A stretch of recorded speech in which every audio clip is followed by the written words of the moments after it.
Let's get right to it because it is the start of week 2 for the Derek Chauvin trial, and we've got some big testimony today. Minneapolis Police Chief Medaria, Arradondo, the chief who fired Derek Chauvin for his actions, is taking the stand for the prosecution. He's expected to testify about police training and tactics, saying that what Chauvin did was not proper protocol or necessary.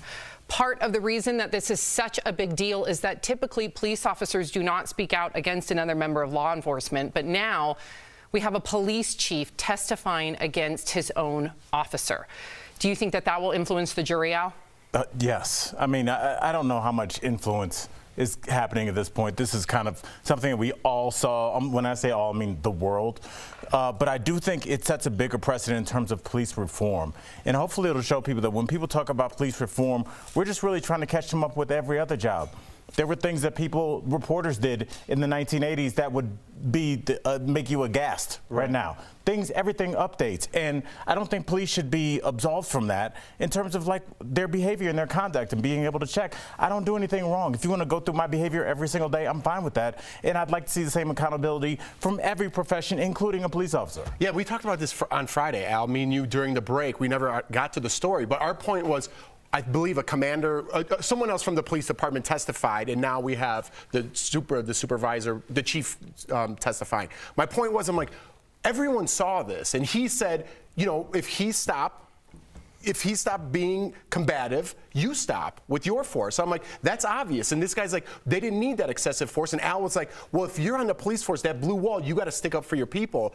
I don't know. I wouldn't do that. I would say the right thing for my family, for my friends, the way my parents raised me. I'd say that's excessive force. If I was that guy's superior, I would say that's excessive. Blue line or not blue line, I'll take what I'm going to get at work, but that's excessive, and I have to do the right thing as a person. Police need to step up, and I think most of the time they do the right thing. And the example I brought up in that side conversation was the movie American Gangster, where you know, there was the situation where this cop was finding a lot of drug money, and he turned it in. And all the other cops on the force were like, what are you doing? We're going to split that up. And so they started treating him poorly.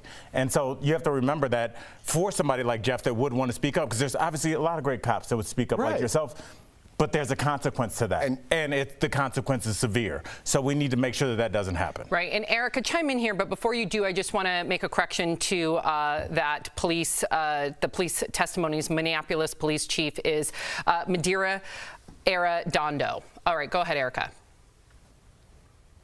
Yeah, you know, at this point, I think that because we all kind of feel in a certain way that we were at the scene of the crime, that we're really just waiting to see what the verdict is going to be, because it truly is a verdict on where our society is at this moment.